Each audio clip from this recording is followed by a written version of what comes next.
안녕하세요. 서정아의 지금고전입니다. 품격의 결혼 문화, 전통을 내 예식 절차 세 번째 시간입니다. 지난 시간에 이어서 이번에는 신랑이 신부를 직접 맞이하러 가는 친형 전후의 의절에서 시작하겠습니다. 이것은 본격적인 혼인 의례 과정이 되겠습니다. 신랑이 신부를 직접 맞이하러 가는 친형. 서양에서는 결혼식 날 신랑이 웨딩드레스를 입은 신부를 미리 보는 것을 금기시하던데요. 우리의 예법은 오히려 신랑이 혼례복으로 성복한 신부를 친히 모시고 혼인 장소로 가는 것입니다. 혼인 하루 전날 신부집에서는 사람을 시켜서 신랑의 침실에 신방 차림을 해줍니다. 즉 그곳에 덮는 이불, 까는 이불, 빙 둘러치는 휘장, 커튼용 천 등을 펼쳐놓고 신랑이 입을 의복을 상자 속에 잘 넣어둡니다. 이 절차로 결혼할 때 살림살이 기물이나 가구를 신부가 마련하는 관습이 형성된 듯합니다. 예법상으로 여자가 신랑의 집으로 들어가 살기 때문에 집 장만은 신랑이 맡는 것이 관습화되었던 것과 같은 맥락입니다. 오늘날의 생활에서는 여자가 신랑의 가문으로 완전히 귀속되고 진정으로부터는 출가 외인 취급을 당하는 시대가 아니니 집장만이나 가재도구 구입 등의 결혼 비용 부담은 예전과 똑같을 수는 없겠지요. 혼인 당일 날이 밝으면 신랑집에서는 신랑의 침실에 자리를 마련합니다. 의자와 탁자를 마련하는데 동쪽, 서쪽으로 서로 마주보는 자세로 배치합니다. 이 탁자가 바로 대례상입니다. 모든 혼례서에서 신랑 신부 대례상이 차려지는 공간은 마당이 아니라 신랑의 침실입니다. 유교 의례에서 표현되는 동서남북은 절대적인 방위가 아닙니다. 집의 실제 방향이 어떠하든 집의 구조와 형태에 따른 상대적인 방위입니다. 보통 출입문과 가장 먼 쪽을 상석으로 보는데요. 바로 그 상석을 북쪽으로 상정합니다. 북쪽 끝에는 대개 병풍이 있습니다. 이렇게 상석이 정해졌다면 그 상석에 가서 앞을 향했을 때 그 앞쪽이 남쪽이 되고 왼팔 방향이 동쪽이 되며 오른팔 방향이 서쪽이 됩니다.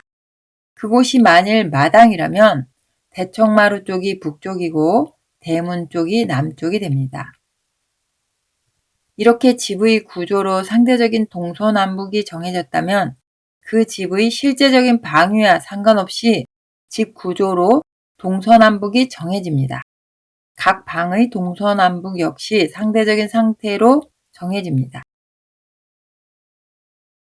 대례상 동쪽과 서쪽에 신랑 신부의 자리를 각각 배치하고 상위에는 채소, 과일, 쟁반, 술잔, 수저, 술병, 그리고 학근 내의 술잔으로 사용할 작은 표주박 한 쌍 등을 둡니다. 신랑 신부가 손을 씻을 수 있는 대야와 물동이도 준비하는데요. 탁자의 남쪽과 북쪽에 하나씩 배치합니다.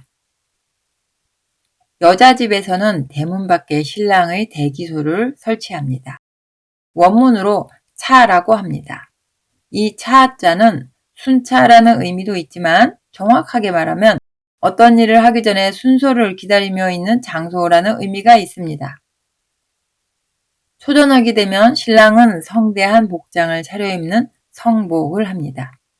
주작 아래의 본주에 이런 글이 있어서 그대로 읽어보겠습니다. 세속에서 신랑이 머리에 꽃 모양 장식을 두르고 그것으로 얼굴을 가리는데 이는 장부의 용모를 크게 잃는 것이니 하지 말아야 함이 옳다. 신랑집 혼주가 사당의 조상님들께 고합니다. 고할 때 읽는 축판의 문장은 납체 때와 기본 틀이 같은데요. 다음과 같습니다. 부사의 아들 몽룡이 오늘 세모마을 성씨를 친히 맞이해 오려고 하는데 즉 친형하려고 하는데 감격스러움을 참지 못하겠습니다. 삼가 술과 과일을 차려 공경을 다하여 삼가 고합니다. 아버지가 술을 따라주시며 당부와 격려의 말씀을 해주시는 초례. 드디어 신랑의 아버지는 그 아들에게 초례를 하면서 친형을 명합니다. 초례란 술을 서로 주거니 받거니 하는 수작이 없이 일방이 다른 한쪽에게 술을 따라주는 의례를 말합니다. 초례는 양자가 서로 대등한 관계가 아닌 것으로 설정된 의례인데요. 반면 수작은 서로 대등한 관계로서 서로 술을 따라주며 마시는 의식입니다. 이 수작을 남성이 여성에게 함부로 청했다간 수작 부리지 말라는 욕을 듣겠지요. 그 수작이 바로 이 수작입니다. 초례에는 그것을 해주시는 어른의 말씀이 따라옵니다. 용어의 혼란을 막기 위해 혼례에서의 초례라는 용어의 뜻을 분명하게 짚고 넘어가겠습니다. 신랑 신부의 혼인의식을 진행하는 대청마루를 초례청이라고 부르거나 신랑 신부가 음식을 먹는 의식을 하는 대례상을 초례상이라고 부르거나 또 혼인의식을 초례라고 하는 경우들이 있는데요. 이는 잘못된 표현들입니다. 이 용어의 오류는 지금뿐만 아니라 다산 정약용이 살았던 조선시대 말에도 있었던 모양입니다. 여유당 전서의 아언각비에서 정약용은 다음과 같이 비판하고 있습니다. 지금 사람들이 부부간 음식을 함께 먹는 공례의 예를 잘못 알고서 그것을 초례라고 일컫는 것은 크게 잘못된 것이다. 부부의 공례가 어찌 초례이겠는가? 오류를 답습해온 것에 그 원인이 있다. 가래자기 편에서도 그는 같은 말을 토로하고 있습니다. 생각건대 우리나라 사람들이 공례를 잘못 알고서 그것을 초례라고 칭하는 것은 심한 오류이다.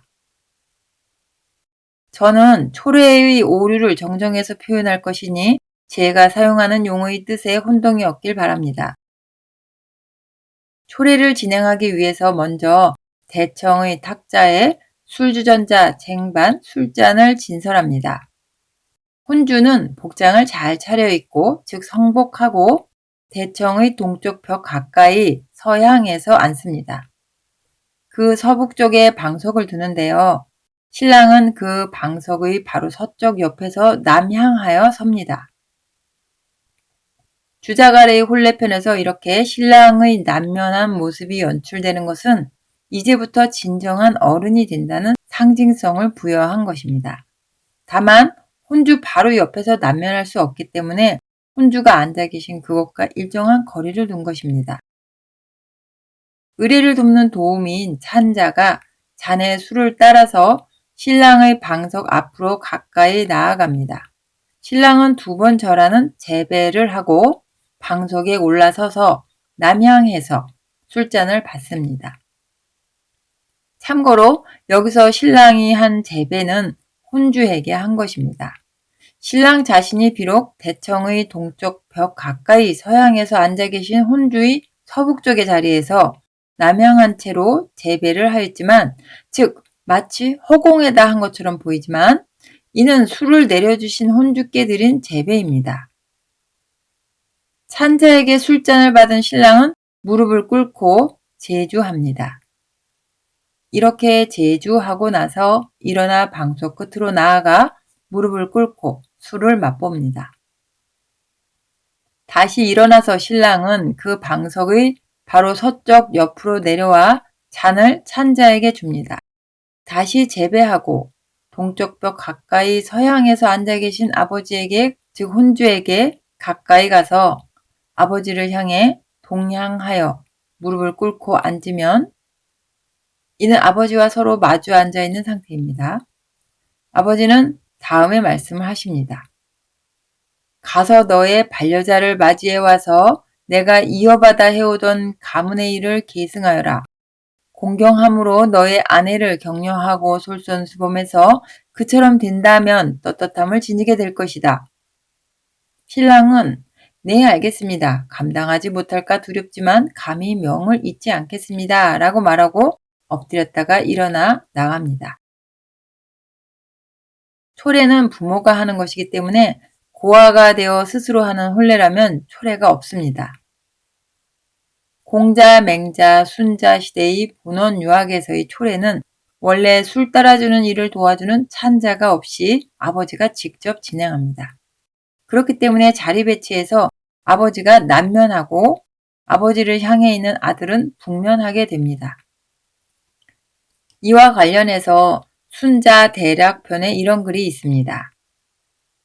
친형하는 날의 의례에서 아버지는 남향으로 자리하고 아버지를 향해 있는 아들은 북향하여 꿇어앉는 자세로 있는데 초례를 하시면서 명하시기를 가서 너의 반려자를 맞이해 와서 내가 이어받아 해오던 가문의 일을 이룩하여라.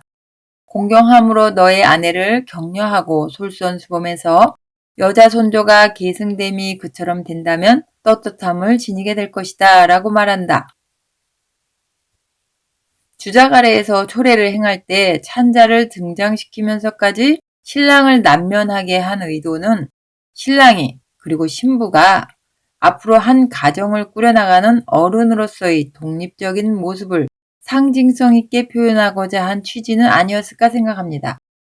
그러한 상징성은 신랑이 술을 마시고 나서 아버지와 마주 앉은 방향이 동쪽, 서쪽으로 배치되는 것을 보더라도 알 수 있습니다. 유교 의례에서 남북으로 마주하는 경우는 부모 대 자식, 스승 대 제자, 군주 대 신하와 같은 상하 관계의 배치이지만 동서로 마주하는 것은 주인 대 귀빈과 같이 서로 상대적인 대등성이 전제되는 사람들끼리 배치입니다. 만일 현대의 혼례에서 이것을 실제 의례로 구현할 경우 굳이 도우미의 등장 없이 순자에서의 기록처럼 아버지가 친히 초례를 해주시는 것이 의미가 더 크지 않을까 생각합니다. 그럴 경우는 부자간의 마주보는 상태는 아버지는 북쪽에 계시면서 남향하시고 아들은 남쪽에 있으면서 북향하는 모습이 되어야 할 것입니다. 신랑의 초례가 끝나면 곧바로 신랑은 신부를 친히 맞이하러 갑니다.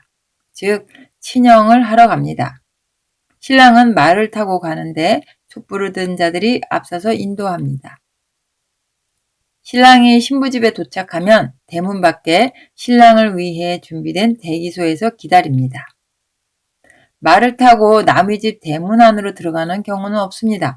요즘의 전통 혼례에서 신랑이 혼례식장 안에 하객들이 있는 곳까지 말 타고 들어오는 퍼포먼스는 저로서는 좀 이상해 보이는 모양새입니다. 자동차가 못 들어가는 곳은 말이나 마차도 들어가지 못합니다.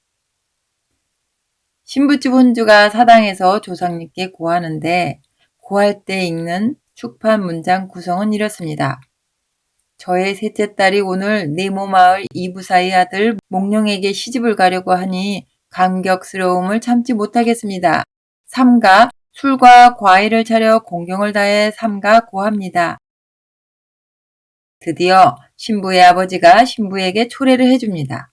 의례를 돕는 도우미인 찬자가 술로 초례를 돕는데요. 신랑의 초례와 같습니다. 신부 아버지의 훈계 말씀 내용은 이렇습니다. 일찍 일어나 밤늦도록 노력하며 시부모의 명에 어긋남이 없게 하라. 그런데 신랑의 경우는 아버지의 격려 말씀만 있었지만 신부는 어머니의 격려 말씀도 있고요. 큰어머니, 작은어머니, 고모, 언니 등 손위의 모든 여성들의 격려 말씀이 있습니다. 그러나 여성분들의 말씀은 신부를 전송하는 과정에서 진행됩니다. 우선 어머니는 대청의 섬돌 위에서 이렇게 말씀하십니다. 일찍 일어나 밤늦도록 노력하며 여자들의 예절에 어긋남이 없게 하라. 나머지 손위 여성들은 한꺼번에 중문까지 가서 그 앞에서 전송하면서 이렇게 말합니다. 네 부모님 말씀을 명심해서 일찍 일어나 밤늦도록 노력하며 허물이 없도록 하라. 이렇듯 신랑의 경우와 다르게 신부에게 가문의 모든 손위 여성들이 격려 말씀을 해주시는 이유는 여자의 결혼은 곧 친정과의 이별을 의미하고 또 남의 가문으로 들어가는 처지이므로 더욱 긴장 상태에 있어야 했기 때문으로 생각합니다. 요즘 같은 시대라면 초례에서 굳이 양가의 차이를 둘 이유는 없다고 생각합니다.